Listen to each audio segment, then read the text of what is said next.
bikin nangis. Usahaku hancur karena fitnah kakak ipar.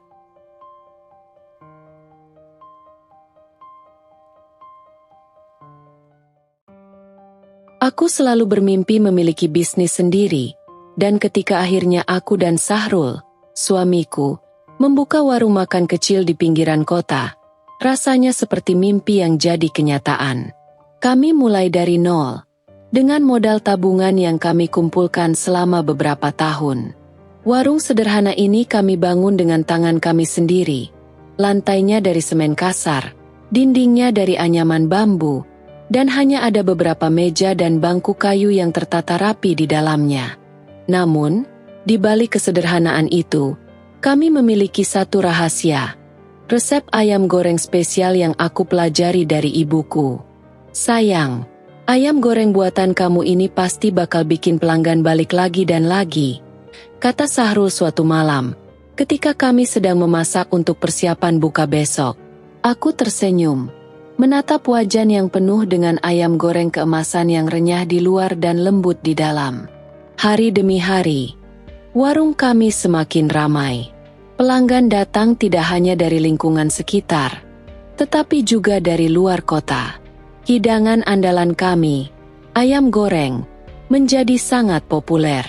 Kelezatannya yang khas, dengan bumbu rempah-rempah rahasia dan teknik memasak yang tepat, membuat orang-orang rela antri panjang. Kadang-kadang, aku harus bekerja ekstra keras untuk memenuhi permintaan yang semakin meningkat. Namun, melihat wajah puas pelanggan dan pujian yang mereka berikan membuat semua lelah terbayar. Mas Sahrul, ini luar biasa. Lihat betapa ramainya warung kita sekarang, kataku dengan semangat sambil melihat deretan pelanggan yang mengisi semua kursi di warung. Sahrul mengangguk sambil tersenyum. Iya, aku juga nggak nyangka secepat ini kita bisa punya pelanggan sebanyak ini. Kita harus bersyukur. Namun, di balik kebahagiaan kami, ada sesuatu yang perlahan mulai terasa ganjil. Robi, kakak Sahrul, juga memiliki warung makan di dekat sini. Namun, bisnisnya tidak berkembang sebaik milik kami. Warung Robi terletak di gang yang lebih sempit, dan menu yang ia tawarkan tidak memiliki daya tarik sebesar ayam goreng yang kami jual. Aku selalu berusaha menjaga hubungan baik dengan Robi, karena dia adalah keluarga. Tetapi akhir-akhir ini sikapnya mulai berubah. Setiap kali Robi datang berkunjung ke warung kami, ada sedikit aura ketidaknyamanan yang kurasakan. Ia masih bersikap ramah, bahkan terkadang memuji kami, tapi pandangannya sering terasa berbeda, seolah ada perasaan iri yang sulit disembunyikan. Di satu kesempatan, saat warung kami sedang penuh, Robi datang dengan membawa senyumnya yang biasa. Tapi kali ini, aku merasa ada sesuatu yang ganjil dalam sikapnya. Wah, ramai sekali warung kalian ini, ucap Robi sambil menatap sekeliling dengan ekspresi yang sulit ditebak. Ayam goreng buatanmu memang hebat, Dek. Gak heran kalau semua orang kesini. Aku mengangguk, berusaha menjaga senyum di wajahku. Iya, alhamdulillah, Bang. Ini juga berkat doanya Abang. Jawabku sopan. Namun, di balik kalimatku yang ramah, aku bisa merasakan nada aneh dalam kata-katanya, seolah-olah pujian itu tidak tulus. Sahrul tampaknya tidak menyadari hal itu. Dia hanya tertawa dan merangkul kakaknya. Abang juga bisa kayak gini. Kalau usaha terus, kita kan sama-sama jualan makanan. Rezeki udah ada yang ngatur. Robi tertawa kecil. Namun aku merasa ada sedikit kekesalan yang dia sembunyikan. Iya, ya, semoga saja. Setelah itu, dia pamit pulang. Namun hatiku tidak bisa tenang. Ada yang mengganjal. Meski aku tak tahu apa. Waktu berlalu, dan usaha kami semakin melesat. Namun, di saat kami menikmati kesuksesan, aku mulai menyadari bahwa Robi semakin jarang datang ke warung. Jika dulu dia sering mampir untuk sekadar menyapa atau berbincang, kini kehadirannya menjadi langka. Bahkan ketika ada acara keluarga, ia lebih sering menghindar atau pergi lebih awal. Sahrul tidak terlalu mempermasalahkan hal itu. Mungkin karena sibuk dengan perkembangan warung kami yang terus meningkat. "Bang Robi, kenapa ya akhir-akhir ini jarang kesini?" tanyaku suatu malam saat kami sedang membereskan warung. Sahrul mengangkat bahu sambil melipat kain lap yang biasa dipakai membersihkan meja. "Mungkin dia sibuk di warungnya sendiri. Biarin aja. Yang penting kita jalanin bisnis kita dengan baik." Aku ingin percaya bahwa semuanya baik-baik saja, tapi perasaan aneh itu tetap ada.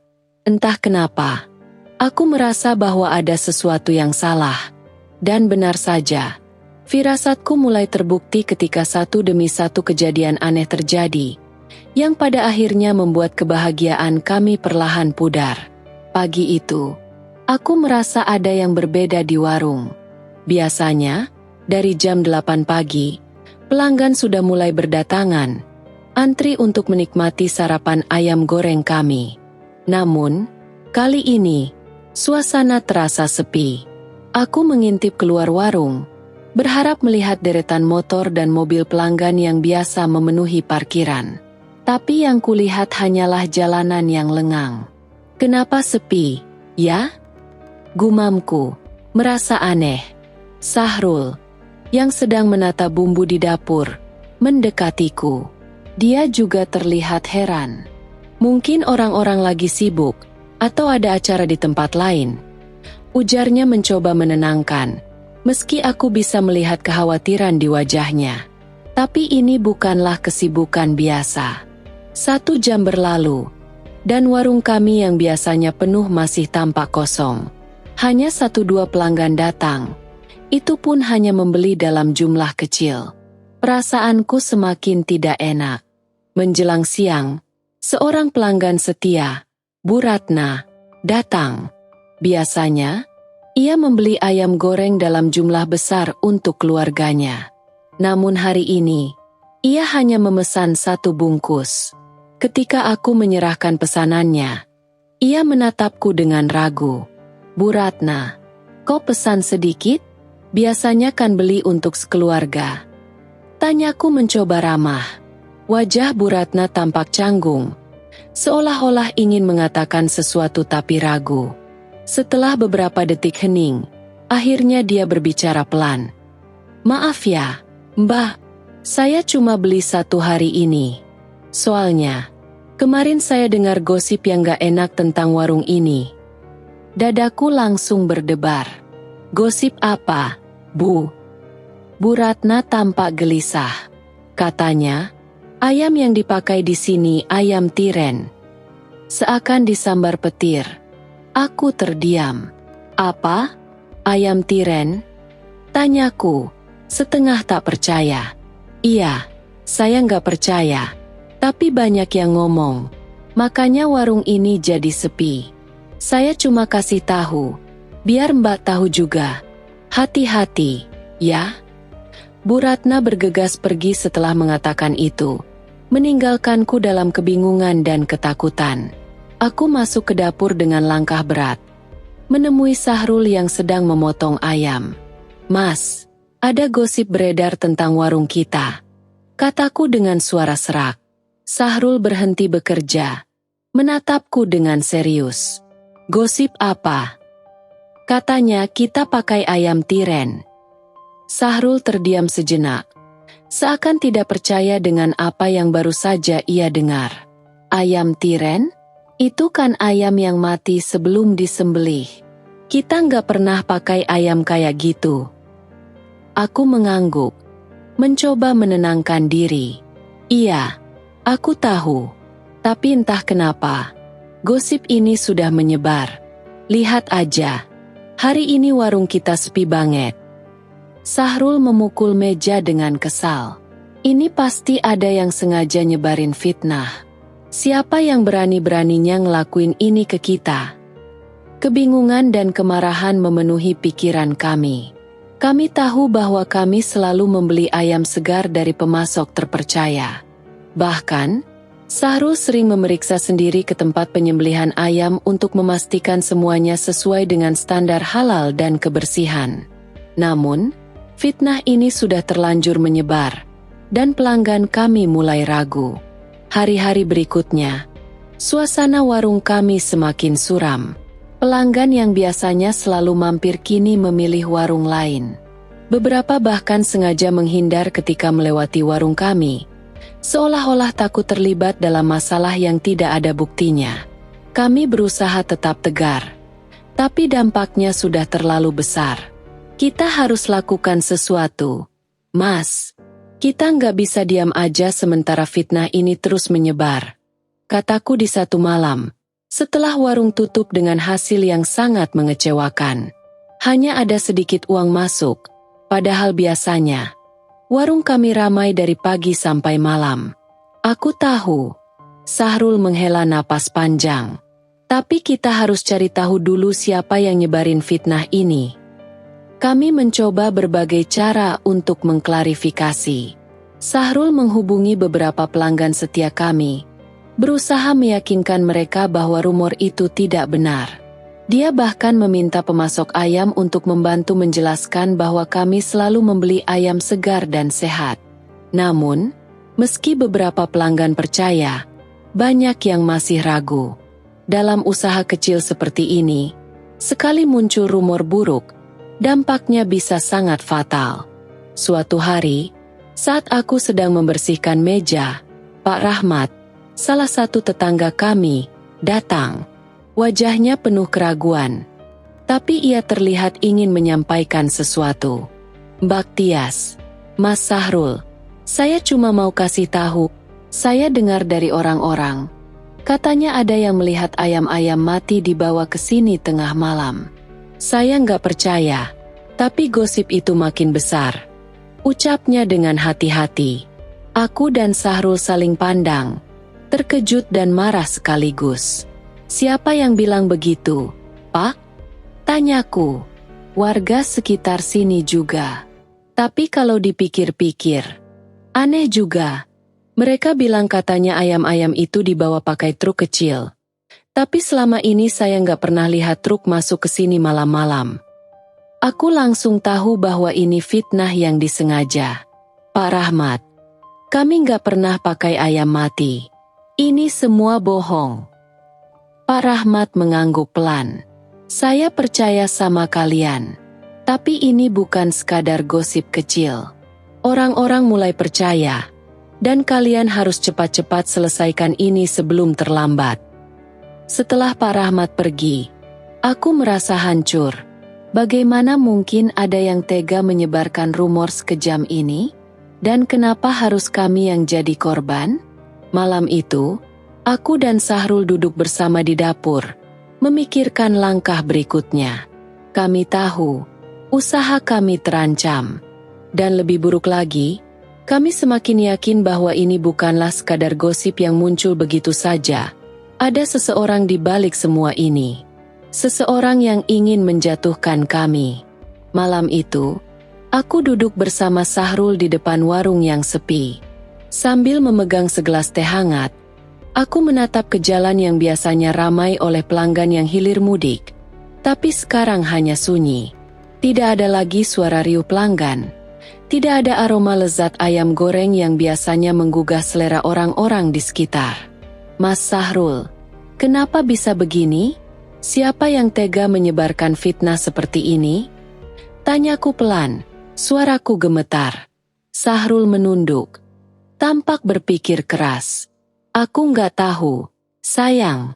Tapi pasti ada yang sengaja mau menjatuhkan kita. Fitnah seperti ini nggak mungkin muncul tiba-tiba. Aku menatap wajah suamiku yang lelah, melihat kekhawatiran yang sama dalam matanya. Usaha keras kami, yang kami bangun dari nol, kini diambang kehancuran hanya karena sebuah fitnah yang tak berdasar. Siapa yang mau ngejatuhin kita? Semua orang di sini kan kenal baik sama kita. Lanjutku, mencoba mencari jawaban. Sahrul menghela napas panjang. Aku nggak tahu, tapi aku rasa ada seseorang di balik semua ini. Kita harus cari tahu siapa yang bermain di belakang rumor ini.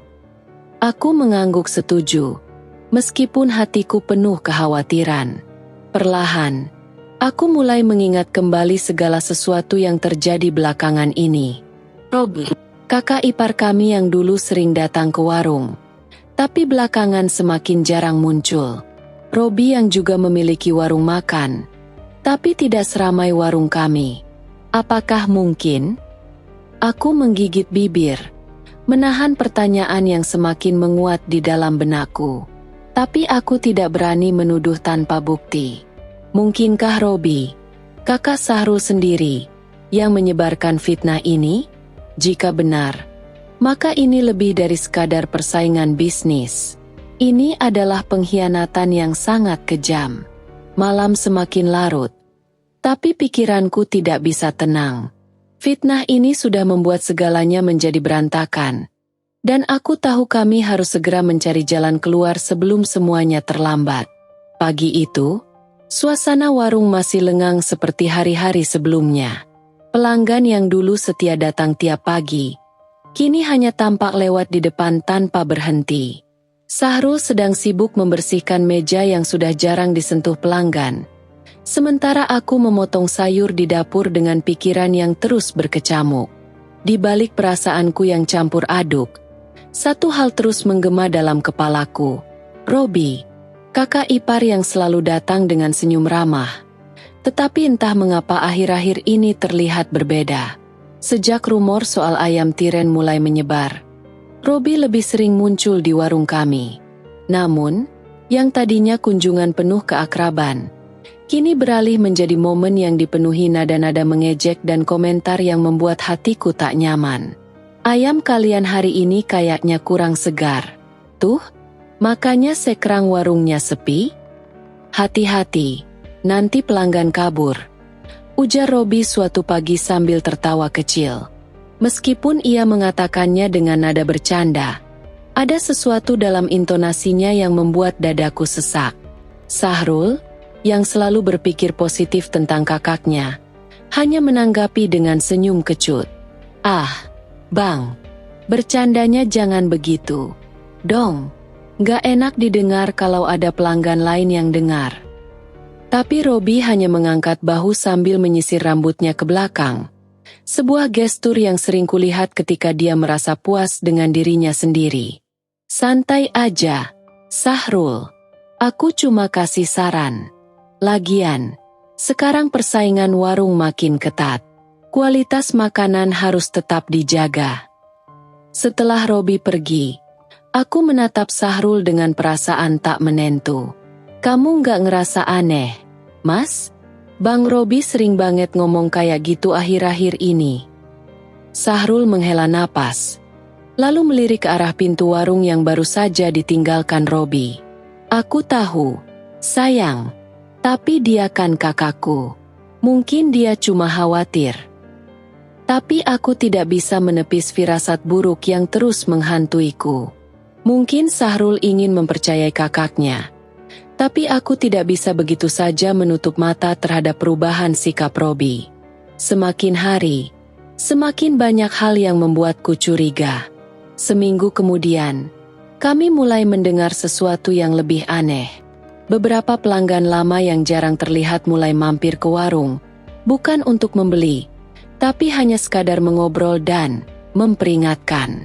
Maaf ya, Mbak Tias, saya suka sama makanan di sini, tapi ada yang ngomong kalau ayamnya nggak sehat. Makanya saya jadi ragu buat beli lagi. Ujar salah satu pelanggan setia, Pak Giman, yang biasanya membeli nasi ayam goreng untuk keluarganya. Kali ini, aku tidak bisa lagi menahan rasa curiga yang semakin menumpuk. Setiap kali pelanggan seperti Pak Giman datang dengan peringatan yang sama, aku jadi teringat Robi. Beberapa kali aku melihatnya berdiri di luar warung, berbisik-bisik dengan orang-orang yang lewat. Setiap kali itu terjadi, keesokan harinya rumor tentang warung kami semakin kencang. Suatu sore, ketika warung sedang sepi, aku memperhatikan dari jendela. Di seberang jalan, tepat di depan warung, Aku melihat ROVB berdiri dengan seorang pelanggan kami yang cukup sering mampir ke sini sebelum rumor ayam tiren itu menyebar. Robi tampak berbicara dengan orang tersebut, dan dari gerak-geriknya, tampak seperti sedang membujuk atau meyakinkan sesuatu. Mereka berbicara dengan tenang, tetapi pandangan mataku terus terpaku pada cara Robi melirik ke arah warung kami sesekali, seolah memastikan tidak ada yang memperhatikannya. Hatiku semakin sakit. Aku tidak bisa lagi berpura-pura tidak melihat apa yang sedang terjadi. Meskipun belum ada bukti yang nyata, firasatku semakin kuat bahwa Robi memang punya peran dalam kejatuhan usaha kami. Mas, aku lihat Bang Robi lagi ngobrol sama pelanggan kita di depan warungnya tadi. Kataku saat Sahrul duduk di meja makan setelah warung tutup. Ngobrol soal apa? Tanya Sahrul tanpa menatapku. Sibuk memeriksa buku catatan pengeluaran yang semakin menipis. Nggak tahu persis. Tapi ini udah kesekian kalinya aku lihat dia bisik-bisik sama orang di luar warung kita. Pelanggan-pelanggan kita yang dulu setia datang ke sini sekarang malah ke warungnya Bang Robi. Kamu nggak lihat ada yang aneh? Sahrul menghentikan kegiatannya dan mengangkat kepala, menatapku dengan wajah yang terlihat lelah. Mungkin mereka cuma penasaran sama warung Bang Robi. Kamu tahu kan, dia juga butuh pelanggan. Aku menggeleng, tak bisa menahan perasaan yang berkecamuk. Mas, kamu tahu sendiri, kita selalu menjaga kualitas ayam kita. Tapi sejak Bang Robi mulai sering datang ke sini, mulai banyak rumor buruk tentang kita. Dan sekarang, pelanggan kita malah pindah ke warung dia. Sahrul terdiam. Aku tahu suamiku masih ingin mempercayai kakaknya. Tapi situasinya semakin tak bisa diabaikan. Apa kamu benar-benar nggak lihat, Mas? Bang Robi mungkin yang ada di balik semua ini. Mungkin dia yang nyebarin fitnah tentang kita pakai ayam tiren. Sahrul menggeleng lemah. Jangan suzon dulu. Sayang, Bang Robi mungkin sedikit aneh akhir-akhir ini. Tapi nggak mungkin dia sampai tega begitu. Namun, saat aku menatap mata Sahrul, aku bisa melihat keraguan di dalamnya. Meskipun suamiku masih berusaha membela kakaknya, dia juga tidak bisa memungkiri bahwa banyak hal aneh yang terjadi belakangan ini. Dan semua itu, entah bagaimana, selalu berhubungan dengan Robi. Dalam beberapa minggu ke depan, keadaan semakin memburuk. Warung kami semakin sepi. Sementara warung Robi justru semakin ramai. Para pelanggan yang dulu datang ke tempat kami, kini lebih memilih ayam goreng di warung Robi, meskipun rasanya jauh berbeda dari milik kami. Kamu lihat kan, Mas? Pelanggan kita pindah ke warung Bang Robi, kataku suatu malam. Setelah seharian hanya ada beberapa pelanggan yang mampir. Sahrul duduk diam di kursi. Matanya kosong menatap lantai. Aku nggak tahu lagi, sayang. Aku bingung. Ini semua nggak masuk akal. Aku bisa merasakan kesedihan dan kebingungan Sahrul, tapi di dalam hatiku, aku semakin yakin bahwa Robi ada di balik semua ini. Meskipun Sahrul masih ingin percaya pada kakaknya, aku tahu bahwa kami tidak bisa lagi berdiam diri. Kami harus mencari bukti, harus mengetahui kebenaran di balik fitnah ini. Dan satu hal yang jelas, Robi semakin mencurigakan. Bisnis kami semakin hari semakin merosot. Penjualan yang dulunya ramai kini terasa sepi. Dan pelanggan yang biasanya setia mulai jarang datang. Rasanya seperti ada awan gelap yang menggantung di atas warung kami, menutupi harapan yang dulu begitu cerah. Apa yang salah? Tanyaku sambil menatap warung yang kosong. Meja-meja yang biasanya penuh kini hanya dihuni oleh beberapa pelanggan saja. Sahrul duduk di sampingku. Wajahnya terlihat lelah. Penjualan anjlok drastis, katanya pelan.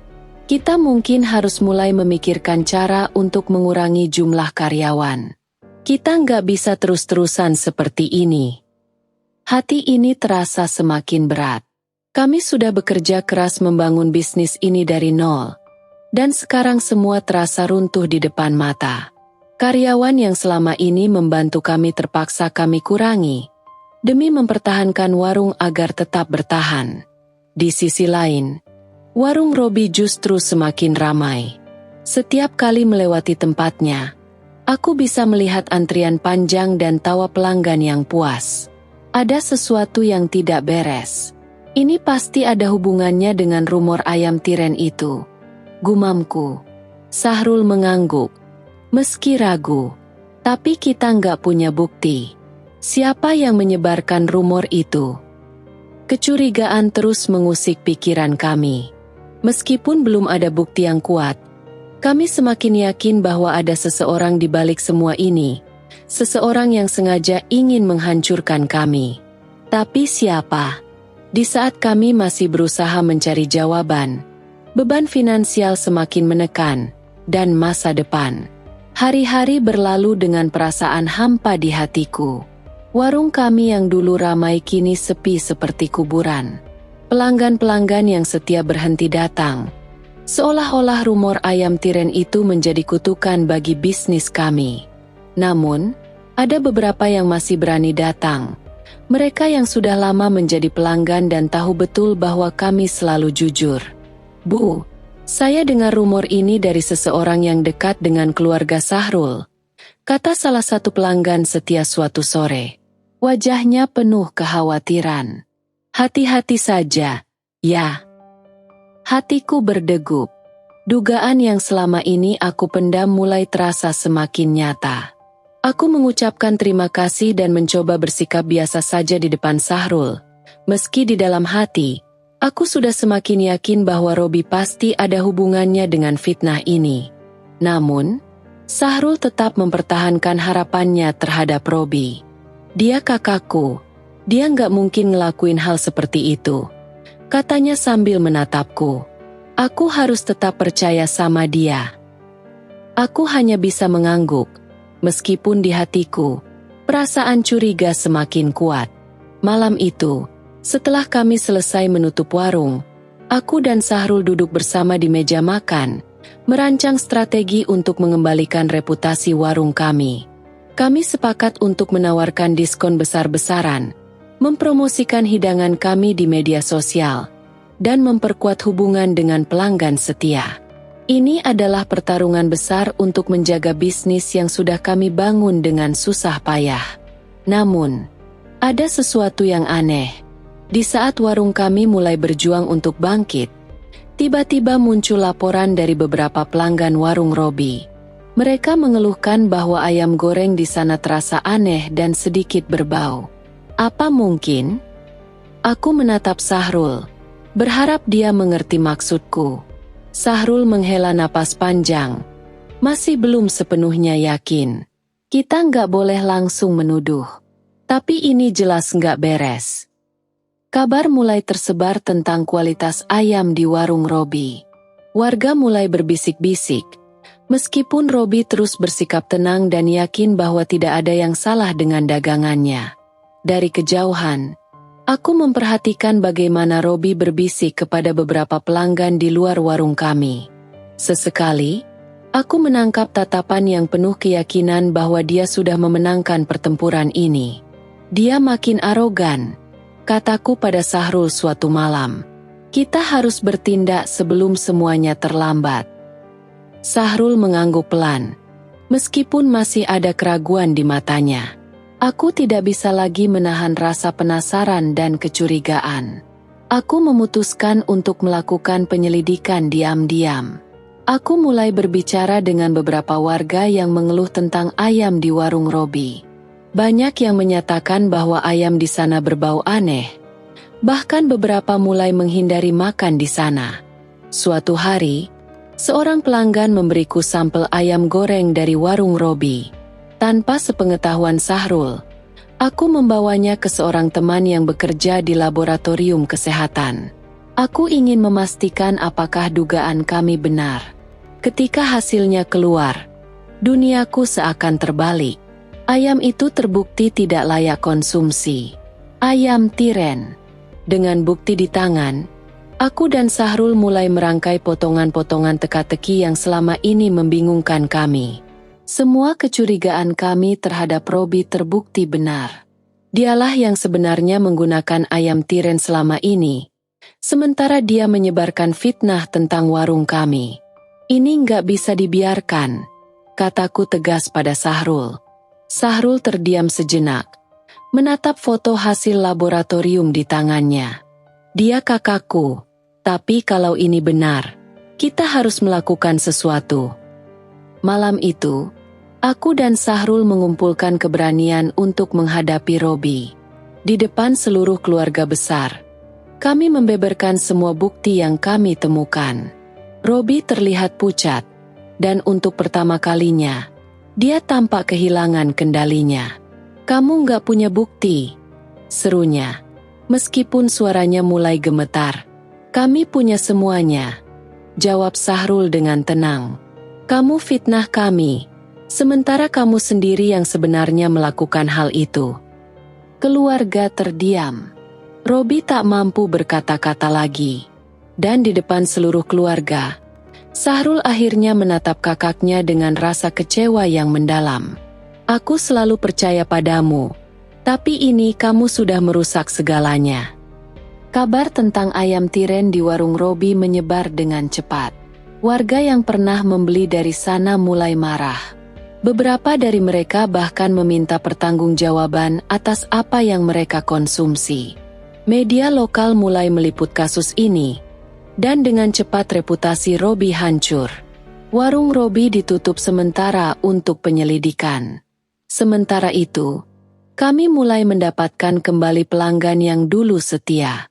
Perlahan, warung kami kembali pulih, meskipun tak semudah membalikan telapak tangan. Akhirnya, Robi tidak bisa mengelak lagi. Warga melaporkan kasus ayam tiren tersebut ke pihak berwenang. Robi ditangkap, dan warungnya resmi ditutup. Di pengadilan, dia mengakui semuanya, bahwa rasa iri dan keserakahan telah membuatnya melakukan hal yang tak termaafkan. "Aku hanya ingin seberhasil kalian," katanya dalam sidang. Tapi kata-katanya terdengar kosong. Dia dijatuhi hukuman denda besar dan kehilangan semua yang telah dia bangun. Sahrul, meskipun sakit hati, tidak bisa lagi melihat Robi sebagai kakak yang dia kenal. Setelah kebenaran terungkap, kami bekerja keras untuk memulihkan nama baik warung kami. Kami mengadakan promosi besar-besaran, menawarkan diskon, dan menyebarkan berita bahwa kami tidak pernah menggunakan ayam tiren. Perlahan-lahan, kepercayaan pelanggan mulai kembali. Namun, luka akibat pengkhianatan Robi tidak mudah disembuhkan. Sahrul masih merasakan rasa sakit yang mendalam, tetapi dia tahu bahwa hidup harus terus berjalan. Dari semua yang telah terjadi, kami belajar banyak. Kesuksesan bukan hanya tentang kerja keras, tetapi juga tentang bagaimana kita menjaga hubungan dengan orang-orang di sekitar kita. Meskipun Robi sudah tidak lagi dalam hidup kami belajar untuk memaafkan diri kami sendiri dan melanjutkan hidup tanpa dendam. Hubungan kami sebagai suami istri menjadi lebih kuat, dan kami tahu bahwa kami bisa menghadapi apapun asalkan kami tetap bersama.